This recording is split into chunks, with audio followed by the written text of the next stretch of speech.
Unit 2 scalar and vectors के MCQ solve करेंगे। First year physics की बुक का चैप्टर है। तो पहला जो एमसीक्यूज है, a rectangular components of 5 Newton force is 4 Newton, the other component is. ये 5 न्यूटन जो है ये रिजल्टेंट फोर्स है और इसका एक कंपोनेंट्स जो है वो 4 न्यूटन का है। रेक्टेंगुलर कंपोनेंट्स में जब भी हम इनको तोड़ते हैं किसी एक वेक्टर को, एक फोर्स को, तो वो दो कंपोनेंट होते हैं। तो ये जो है 5 न्यूटन, F2 इसका 4 न्यूटन है और F1 हमने निकालना है। ये इसके क्या कहलाते हैं, रेक्टेंगुलर कंपोनेंट। F1 और F2 आपस में परपेंडिकुलर हैं और इन दोनों के दरमियान 90 का एंगल बनता है रेक्टेंगुलर कंपोनेंट में।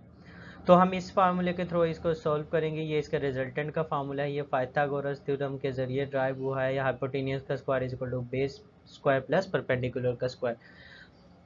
तो यहाँ पे जो है हमारे पास रिजल्टेंट फोर्स 5 न्यूटन है और F2 जो है वो 4 न्यूटन है। 5 का स्क्वायर 25 हो जाएगा, 4 का स्क्वायर इधर आके 16 होगा, तो ये 25 माइनस 16 9 हो जाएगा। और जब हम इसका रूट लेंगे तो हमारे पास आंसर आ जाएगा 3। तो इसका जो आंसर है वो 3 न्यूटन है। इसके बाद हमारे पास सेकंड है, a vector in space has. Space में जब हम वेक्टर को ड्रॉ करते हैं तो कितने कंपोनेंट्स रिक्वायर्ड होते हैं। तो ये जो स्पेस है वो 3 कोऑर्डिनेट सिस्टम को से डिस्क्राइब किया जाता है, एक्स कोऑर्डिनेट, वाई कोऑर्डिनेट और जेड कोऑर्डिनेट। तो यहाँ पे स्पेस में कोई भी वेक्टर हम जब ड्रॉ करते हैं तो उसकी लोकेशन हम बताने के लिए 3 कंपोनेंट्स यूज़ करते हैं, एक्स, वाई और जेड। तो इस वजह से इसका आंसर क्या आएगा, 3 कंपोनेंट्स। थर्ड जो है, the cross product I cross J is equal to. I cross J किसके बराबर होता है, इसको हम इस सर्कल से देखेंगे कि यहाँ से ये सर्कल इजीली हमें बता देगा कि ये किसके बराबर होता है। जब हम आई क्रॉस जे लेंगे, आई से जे की तरफ जाएंगे तो हमारा आंसर जो होगा वो के होगा। यहाँ पे ये जो डी है इसमें डी हमारा आंसर है। और अगर के क्रॉस आई पूछा जाता तो फिर आंसर क्या होता, जे होता। तो यहाँ पे मैं इनको अंडरलाइन भी कर देता हूँ आंसर को। तो पहले का 3 था, दूसरे का 3 कंपोनेंट और इसका क्या आएगा, के। इसके बाद फोर्थ है हमारे पास, the angle between the vectors. इन दोनों वेक्टर्स के दरमियान कितना एंगल बनेगा। तो इसको तो हमें सॉल्व करके देखना पड़ेगा। तो हम इसको एंगल निकालने का ये जो फार्मूला है, cos theta A dot B divide by A B. A B जो यहाँ पे है मैग्नीट्यूड है। सबसे पहले तो हम इन दोनों का डॉट प्रोडक्ट लेंगे, ए और बी का डॉट प्रोडक्ट। तो यहाँ पे फर्स्ट जो वेक्टर है ए लिख दिया, दूसरा जो वेक्टर है बी हमने लिख दिया। अब इनको मल्टीप्लाई कैसे करेंगे, जो आई का कोफिशिएंट है वो 2 है, इस तरफ जो आई का कोफिशिएंट है वो 3 है। आई से मल्टीप्लाई होगा, आई के कोफिशिएंट आई से, 2 multiply by 3 6, I dot I हो जाएगा। इसी तरह जे का कोफिशिएंट जो है वो 3 है, इस जे का कोफिशिएंट 2 है, तो 2 3 जा 6 हो जाएगा। ये जो 6 है, थर्ड के का कोफिशिएंट -2 से मल्टीप्लाई होगा, -12 और के डॉट के। I dot I, J dot J, के डॉट के डॉट प्रोडक्ट की प्रॉपर्टीज है कि ये 1 के बराबर होते हैं। तो यहाँ पे 1 हो जाएगा, 6 और 6 12 और 12 माइनस 12 0।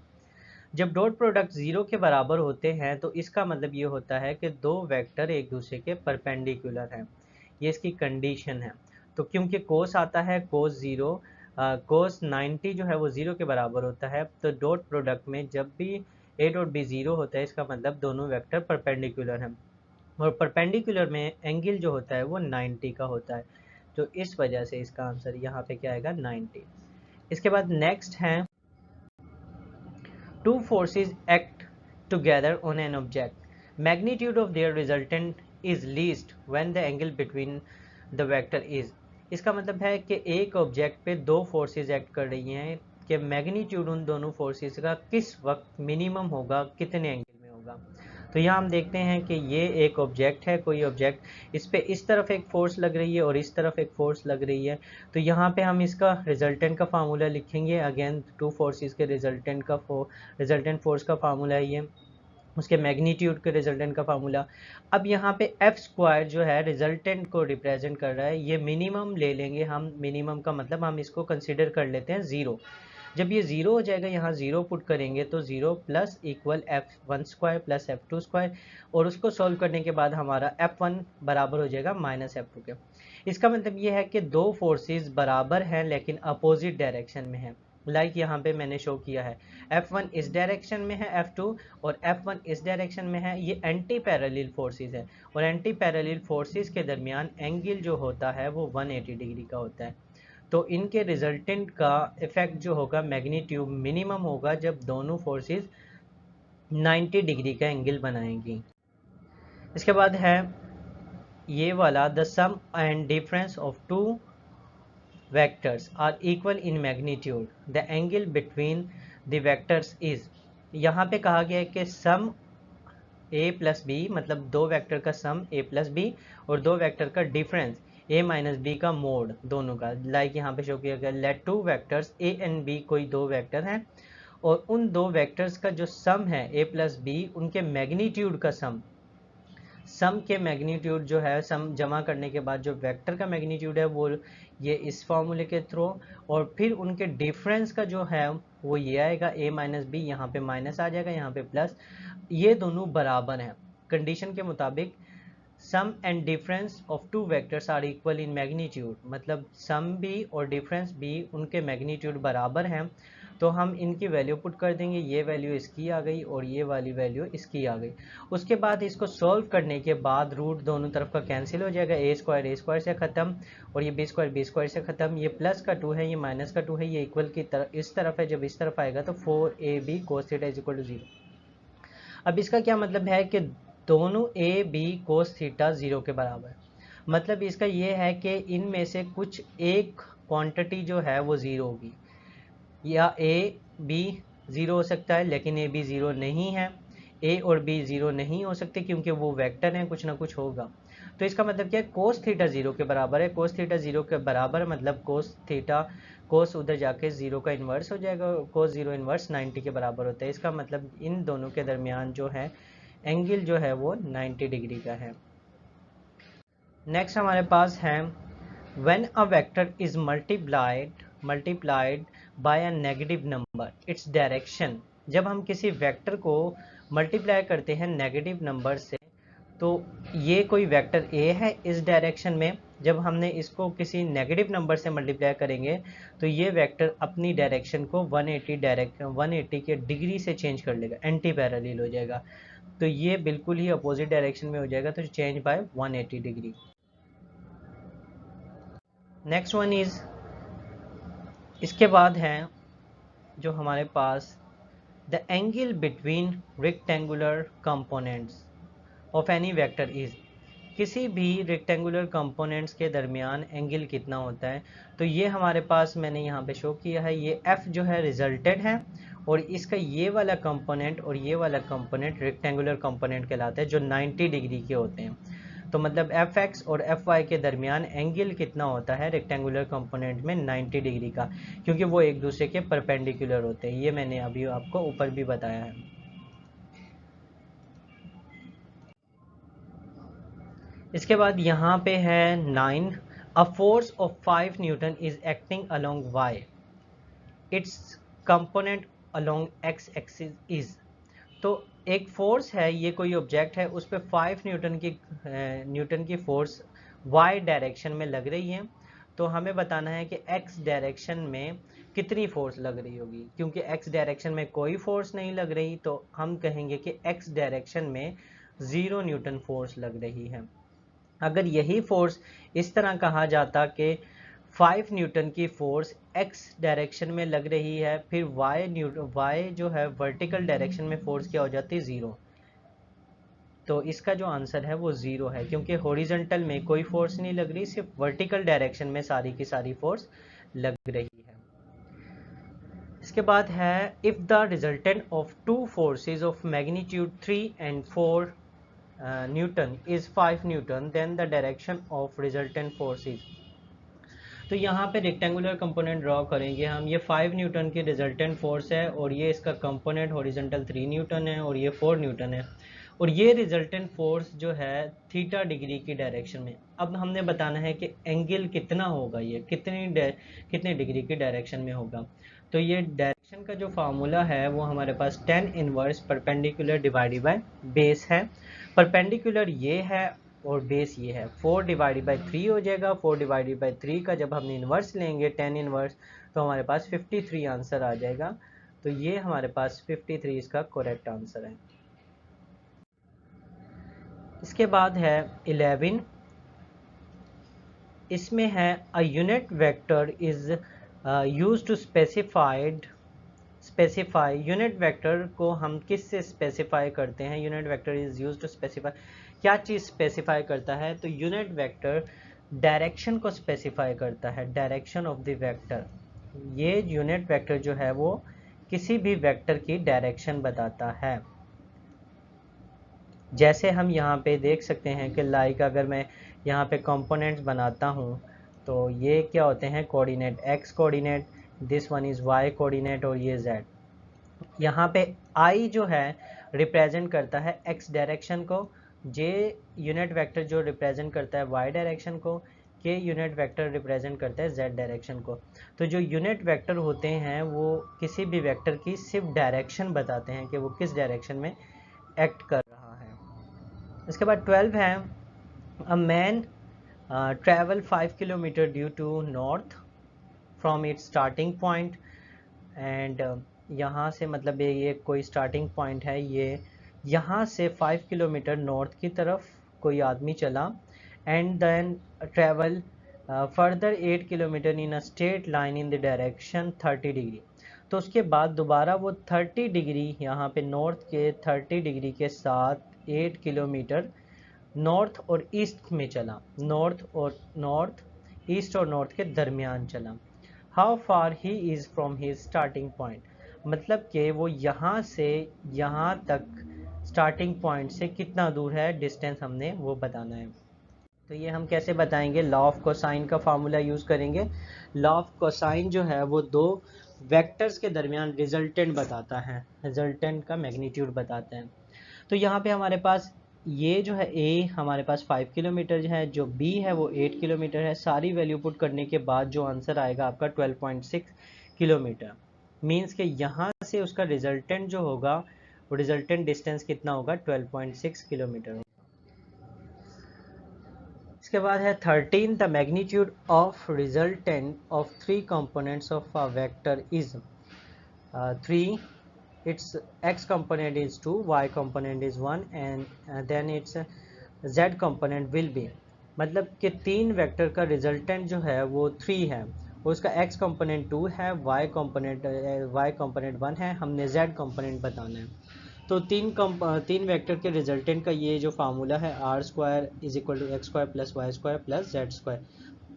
तो यहाँ पे r की जगह पे आएगा 3 का स्क्वायर 9 हो जाएगा, x कंपोनेंट उसका 2 था, 2 का स्क्वायर 4 हो जाएगा, y कंपोनेंट 1 है, 1 का स्क्वायर 1 ही रहेगा, 4 प्लस 5 जो है 4 प्लस 1 5 हो जाएगा, और इधर आके माइनस होगा 9 माइनस 5 4 बचेगा, और ये स्क्वायर की वजह से इसका सोल्व करने के बाद स्क्वायर का 4 का स्क्वायर क्या होता है, 4 का रूट लेंगे हम 2 आ जाएगा। तो मतलब उसका z कंपोनेंट जो है वो कितना होगा हमारे पास?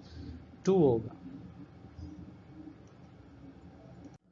इसके बाद 14 है which pair of the following forces will give resultant force of 2 newton under root 2 Newton.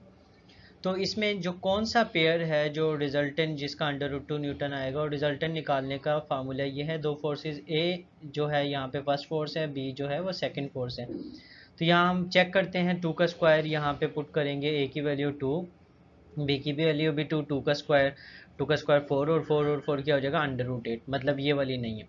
Second जो है 1, 1 का स्क्वायर, और यहाँ पे भी 1 का स्क्वायर 1 प्लस 1 2 अंडर रूट 2, ये वाली फोर्स है इसकी, यहाँ पे ये वाली फोर्स है इसकी, मीन्स ये सही है, 1 प्लस 1 1,1 ये वाली फोर्स इसकी जो है, जो कि अंडर रूट 2 रिजल्टेंट फोर्स उसका रिजल्ट देगी।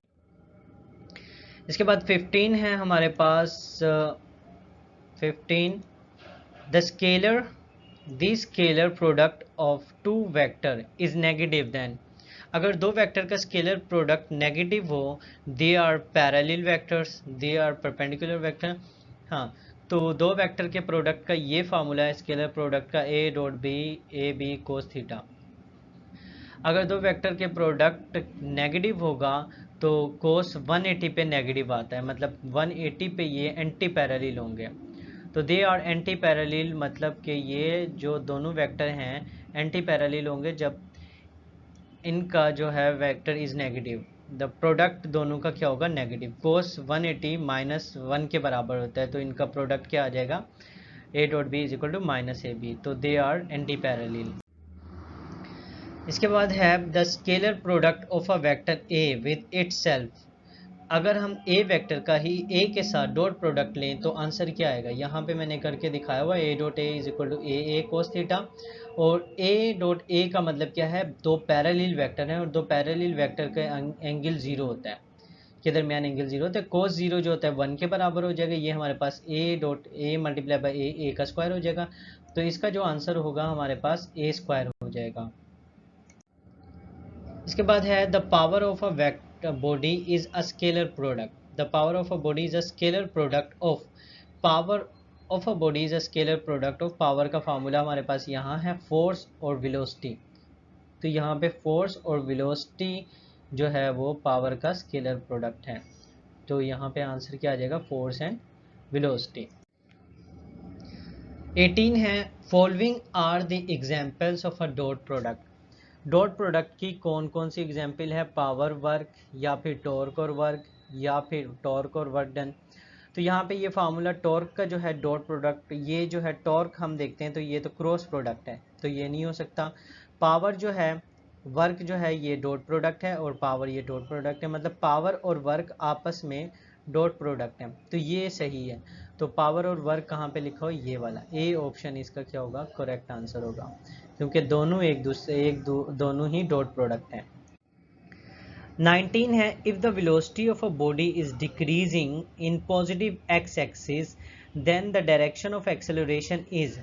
अगर वेलोसिटी डिक्रीज हो रही है तो एक्सेलरेशन क्या होगी, in the direction of velocity होगी, opposite of the direction of velocity होगी, या फिर perpendicular direction of the velocity होगी। तो यहाँ हम देखते हैं, तो ये फर्स्ट केस है, this car is speeding up, मतलब ये इस डायरेक्शन में मूव कर रही है, x direction, positive x direction हम इसको लेते हैं, और वेलोसिटी कार इस डायरेक्शन में स्पीड इंक्रीज हो रही है, तो उसकी वेलोसिटी और एक्सेलरेशन की डायरेक्शन क्या है, पैरेलल। लेकिन एमसीक्यूज में हमें कहा है कि if the velocity is decreasing, velocity decrease हो रही है, तो ये वाला केस तो नहीं होगा, मतलब यहाँ पे अगर इंक्रीज हो रही है तो वेलोसिटी और एक्सेलरेशन पैरेलल है। लेकिन हाँ, यहाँ पे देखो कार की वेलोसिटी डिक्रीज हो रही है, डिक्रीज होने का मतलब कार जो है वो ब्रेक लगा रही है आहिस्ता आहिस्ता, उसकी वेलोसिटी डिक्रीज हो रही है। तो वेलोसिटी डिक्रीज होती है तो एक्सेलरेशन अपोजिट डायरेक्शन में होता है, तो अपोजिट डायरेक्शन में होगा एक्सेलरेशन, मतलब कि इसका आंसर जो होगा वो बी होगा, तो बी इसका करेक्ट आंसर है, अपोजिट डायरेक्शन में एक्सेलरेशन होगा। इसके बाद जो है हमारे पास 20 है I J K are unit vectors then I cross J dot K dot I cross J is equal to, ये हमने बताना है। तो यहाँ पे मैंने इसको सॉल्व किया हुआ है, आई क्रॉस जे जो है वो के बराबर होता है और के डॉट के 1 के बराबर होता है, तो इसका आंसर क्या आएगा, हमारे पास 1 आ जाएगा। 21 है A dot B equal to 0, A cross B equal to 0, दोनों 0 के बराबर हैं, लेकिन इसमें ए 0 के बराबर नहीं है, तो लाजमी है कि ये दोनों 0 के बराबर हैं। जब एक चीज़ 0 के बराबर नहीं होती इसका मतलब दूसरी चीज़ 0 के बराबर है।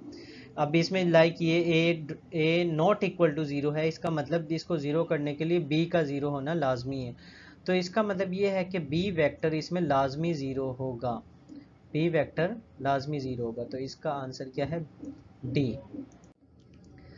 22 है the y component of vector, y component of vector मतलब कोई वेक्टर है रिजल्टेंट जिसका ये मैग्नीट्यूड है 15 न्यूटन, 15 यूनिट है, when it forms an angle of 50 degree with x axis. जब यहाँ पे मतलब ये जो एंगल है इसका कितने डिग्री का बन रहा है, 50 डिग्री का एंगल बन रहा है विद एक्स एक्सिस, तो हमें बताना है कि इसका y कंपोनेंट कितना होगा। तो यहाँ पे जब हम इसको x, ये 50 डिग्री का एंगल यहाँ पे बनेगा, ये इसका y कंपोनेंट है, y कंपोनेंट, और ये इसका horizontal component x component, y component A Y is equal to A sine theta के बराबर है। तो यहाँ पे a की जगह 15 आ जाएगा और यहाँ साइन 50 आएगा, दोनों को मल्टीप्लाई करेंगे तो हमारे पास जो आएगा 11.5 जो है यूनिट इसका आंसर होगा। अगर इसी एमसीक्यूज को इस तरह भी पूछ सकते हैं कि the X component of a vector. अगर एक्स कंपोनेंट पूछा जाए आपसे तो आपने A X is equal to A cos theta का फार्मूला यूज करना है इंस्टेड ऑफ दिस फार्मूला। फिर आपका आंसर जो है वो 9.6 आएगा। इसके बाद 23 है, if A 5i plus J and B 2k vector हैं, वेक्टर दोनों, देन ए माइनस बी क्या होगा। तो ए में से बी को माइनस किया, 5i प्लस जे, ये बी माइनस करना है तो ये -2k होगा। तो मीन्स के 5i प्लस जे वैसे ही रहेगा और -2k, ये इसका आंसर हो जाएगा हमारे पास, क्योंकि सिर्फ बी वेक्टर, ये पूरा बी वेक्टर है माइनस ए वेक्टर पूरा, और ये minus B vector. After that 24, two forces act together on an object. The magnitude of their resultant is minimum when the angle between, ये ऊपर चला गया, ये पहले हमने सॉल्व कर लिया था, इसका 180 आंसर था। और इसके बाद है ये वाला 25, ए वेक्टर जो है ए जे के बराबर है, बी वेक्टर जो है वो बी जे के बराबर है, देन ए क्रॉस बी क्या होगा। तो यहाँ पे मैंने इसको सॉल्व करके दिखा हुआ है, ए क्रॉस बी, ये ए की वैल्यू है और ये बी की वैल्यू है। ए और बी कोई नंबर है, इन पे कोई प्रॉपर्टीज अप्लाई नहीं होती, तो इनको हमने स्टार्टिंग में लिख दिया ए बी। और जे क्रॉस जे जो है वो ज़ीरो के बराबर होता है, क्योंकि जे क्रॉस जे में एंगल ज़ीरो होता है और साइन ज़ीरो ज़ीरो के बराबर होता है। तो ए क्रॉस बी किसके बराबर हो जाएगा, ज़ीरो के। तो मतलब यहाँ पे इसमें हम आंसर देखेंगे कि बी क्रॉस ए किसके बराबर है, ज़ीरो के। तो यहाँ पे आंसर ऑलरेडी है, तो इसका जो आंसर होगा वो आपका ये होगा A0। इसके बाद 26 है, इसी तरह का, ये A is equal to A J और B is equal to minus B K, then A cross B किसके बराबर है, इसको अगेन सॉल्व किया, ये A की वैल्यू यहाँ से यहाँ तक, ये B की वैल्यू, A और माइनस बी मल्टीप्लाई हो रहे हैं तो ये बाहर आ जाएंगे माइनस ए बी, और जे क्रॉस के होगा, जे क्रॉस के जो है वो आई के बराबर होता है, तो इसका आंसर हो जाएगा -AB और आई। तो this one is the answer of the 26 MCQs। इसके बाद है हमारे पास two perpendicular vectors having magnitudes of 4 Newton and 3 units. Sorry, 4 units and 3 units are added. The resultant has the magnitude, मतलब दो परपेंडिकुलर कंपोनेंट है, एक ये F2 और ये F1। F1 जो है 3 न्यूटन का है, F2 जो है वो 4 न्यूटन का है, तो इसका रिजल्टेंट कितने न्यूटन का होगा, ये जो है आप इस फार्मूले से निकाल सकते हो। F1 4 का स्क्वायर 16 हो जाएगा, ये हम आगे पीछे कर लें उससे फ़र्क नहीं पड़ेगा, और 3 का स्क्वायर 9 हो जाएगा, 16 + 9 25 होता है, क्योंकि रूट भी है, 25 का रूट लेंगे तो 5, तो इसका जो आंसर है हमारे पास कितना आ जाएगा, 5।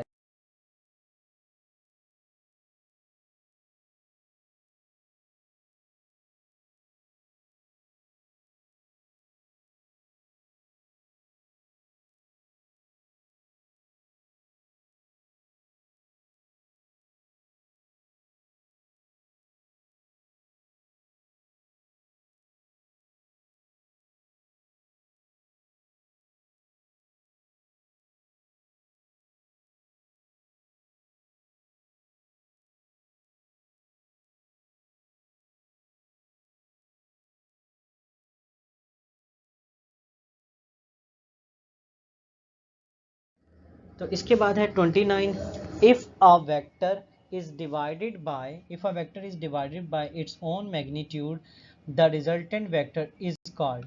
अगर वेक्टर को हम उसके वेक्टर से डिवाइड करते हैं तो वो हमारे पास होता है यूनिट वेक्टर।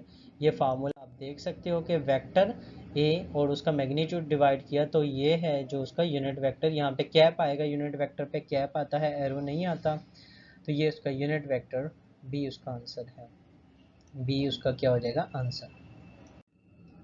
30 है, two perpendicular vectors having magnitude 4 units and 3 units are added, ये भी ऊपर चला गया, इसका आंसर 5 था, तो ये 5 ही है। इसके बाद है the area of parallelogram form by, parallelogram का एरिया आपको पता होना चाहिए 1/2 और mod of A cross B. 32 है the magnitude of product K dot J cross आई।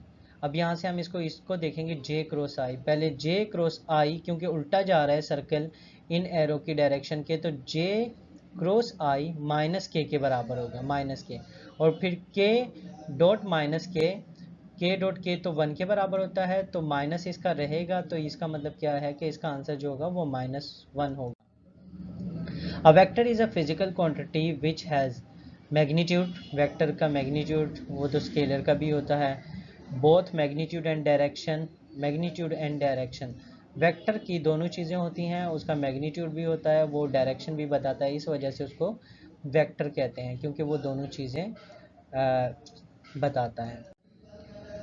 34 है scalar is a physical quantity, scalar is a physical quantity, number with proper units, number only, direction only, number with direction.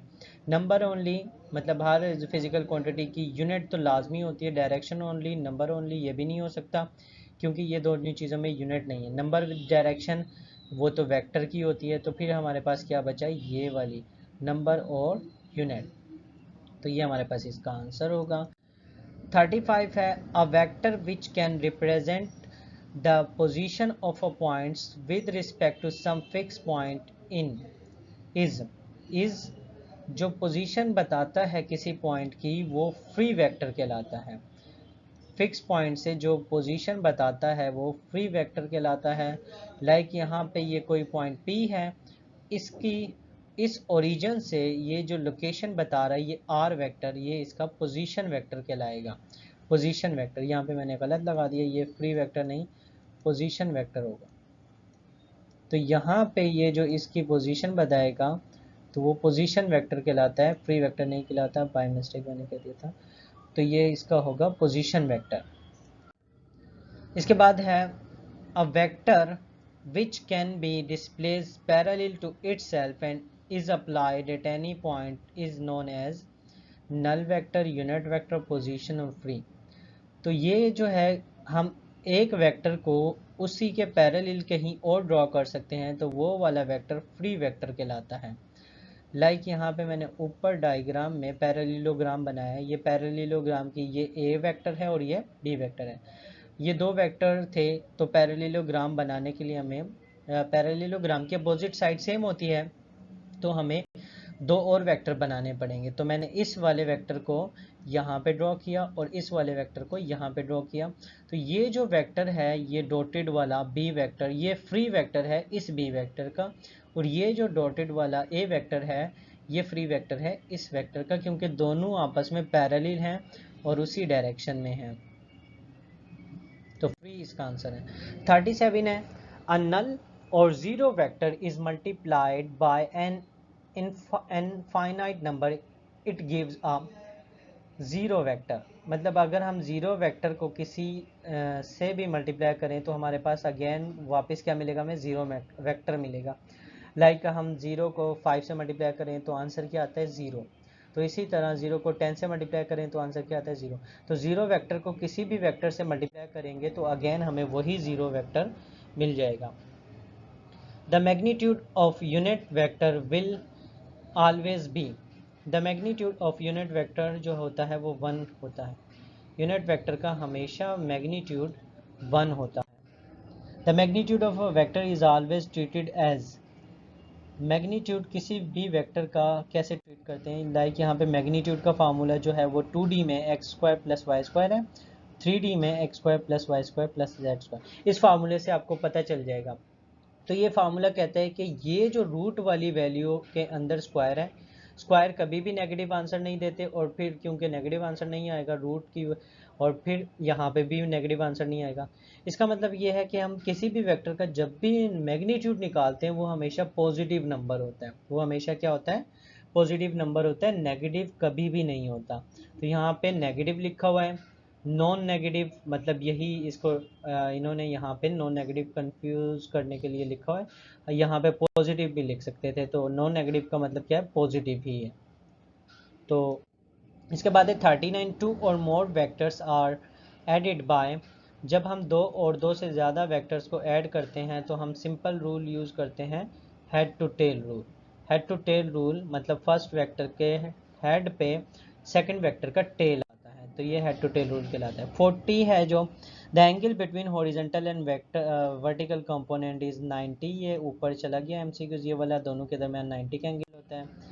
इसके बाद ये है in parallelogram law of vector vector addition, the resultant of two vector is represented bye.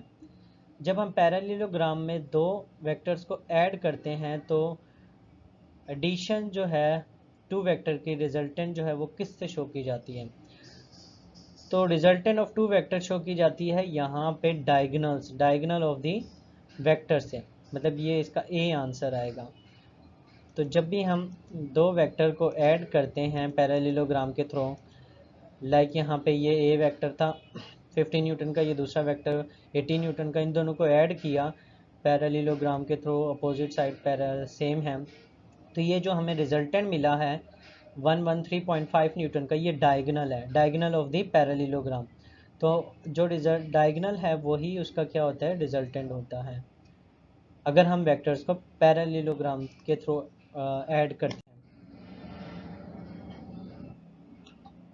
इसके बाद है law of cosine is normally use to determine the. Law of cosine magnitude मालूम करने के लिए यूज होता है, वो भी रिजल्टेंट वेक्टर की। लॉ ऑफ कोसाइन मैग्नीट्यूड निकालता है रिजल्टेंट वेक्टर की, और वो इसका फार्मूला ये वाला है रिजल्टेंट वेक्टर, क्योंकि ये रूट के अंदर वैल्यूज हैं और ये सारे नंबर जो हैं वो वेक्टर नहीं मैग्नीट्यूड हैं, तो लॉ ऑफ कोसाइन ये है, और इसका जो आंसर आएगा वो कोई नंबर होगा, और ये सिर्फ मैग्नीट्यूड निकालता है लॉ ऑफ कोसाइन किसी दो वेक्टर्स की। इसके बाद 42, if two forces of the same magnitude F max an angle 180 with each other, the resultant is. अगर दो फोर्सेस जो हैं सेम मैग्नीट्यूड वाली हों, 180 डिग्री पे एक्ट कर रही हों, तो उनका रिजल्टेंट क्या होगा? यहाँ पे मैंने सॉल्व किया, यहाँ पे रिजल्टेंट का फार्मूला ये है, ये दो फोर्सेस का मैग्नीट्यूड F1 F2 बराबर है F के, तो F1 और F2 की जगह मैं सिर्फ F लिख दूंगा, सारी जगह मैंने F लिख दिया। कोस 180 -1 के बराबर होता है, तो ये -1 ये, और ये F और F स्क्वायर हो जाएगा। सॉल्व करने के बाद 2F² कैंसिल, मतलब ये हमारा क्या होगा? रिजल्टेंट 0 हो जाएगा अगर दो फोर्सेस 180 डिग्री पे एक्ट कर रही हैं, तो इसका आंसर हमारे पास क्या आएगा? 0। The dot product of two vectors is 0 when they are in same direction perpendicular. Dot product अभी हमने देखा है, अगर दो वेक्टर परपेंडिकुलर होंगे तो ही डॉट प्रोडक्ट 0 होगा। डॉट प्रोडक्ट का फार्मूला ये रहा, A dot B is equal to A B cos theta. Cos कब 0 होता है? जब 90 का एंगल हो, और साइन कब 0 होता है? जब 0 का एंगल हो। तो कोस को 0 होने के लिए दो वेक्टर को परपेंडिकुलर होना पड़ेगा, तो कोस 90 0 हो जाएगा। तो इसका मतलब क्या है कि दोनों वेक्टर परपेंडिकुलर होंगे तभी दो वेक्टर्स का डॉट प्रोडक्ट 0 होगा। After that the cross product of two vectors is 0 when they are. दो वेक्टर का क्रॉस प्रोडक्ट कब 0 होता है? जब ये पैरेलल होते हैं, क्योंकि साइन है, साइन में साइन 0 0 के बराबर होता है, तो when they are parallel to each other. Dot product में परपेंडिकुलर होंगे और क्रॉस प्रोडक्ट में क्या होंगे? पैरेलल होंगे। तो the cross product 45, the cross product of two vectors is. जब हम दो वेक्टर का क्रॉस प्रोडक्ट लेते हैं तो जो तीसरी क्वांटिटी जनरेट होती है वो भी वेक्टर ही होती है। जैसे टॉर्क में आर क्रॉस एफ लेते हैं तो टॉर्क भी क्या है? वेक्टर है। और डॉट प्रोडक्ट जब हम लेते हैं दो वेक्टर का, जो तीसरी क्वांटिटी जनरेट होती है वो हमारे पास होती है scalar.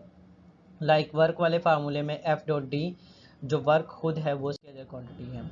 The unit vector I J K are parallel to each other, perpendicular to each other, opposite to each other, anti parallel to each other. तो यहाँ हम डायग्राम से इजीली समझ सकते हैं कि एक्स की डायरेक्शन में आई होता है यूनिट वेक्टर, वाई की डायरेक्शन में जे, जेड की डायरेक्शन में के। और आई और जे आप देखोगे तो दोनों के दरमियान 90 का एंगल है।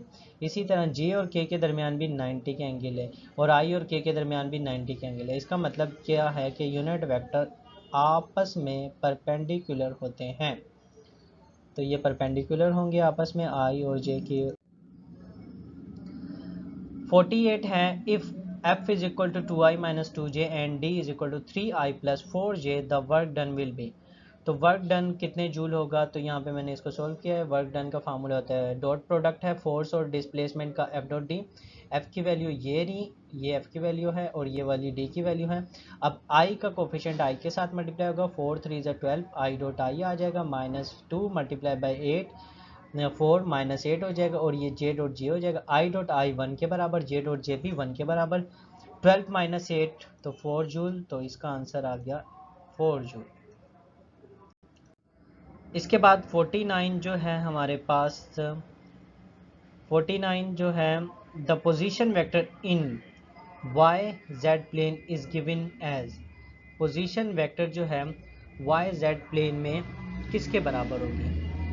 अच्छा, ये जो position vector Y Z plane, ये position vector X I plus Y J, ये है एक्स वाई प्लेन की पोजीशन वेक्टर, और X I plus Z K मतलब ये एक्स जेड प्लेन की पोजीशन वेक्टर है, और Y J plus Z K ये वाई जेड प्लेन की पोजीशन वेक्टर है। मतलब ये वाली पोजीशन वेक्टर सही है, क्योंकि इसमें भी वाई जे आ रहा है, इसमें भी वाई जे। अगर एक्स वाई प्लेन की पूछा जाता आपसे तो फिर ये वाला ए ऑप्शन होता। अभी इसका आंसर क्या होगा? सी। और ये जो डी है, ये पोजीशन वेक्टर 3 कोऑर्डिनेट में एक्स वाई और जेड, तो यहाँ पे तीनों कोऑर्डिनेट में ही ये पोजीशन, मतलब ये हमें तो ये बताना है कि वाई जेड प्लेन में पोजीशन वेक्टर ये वाली होगी।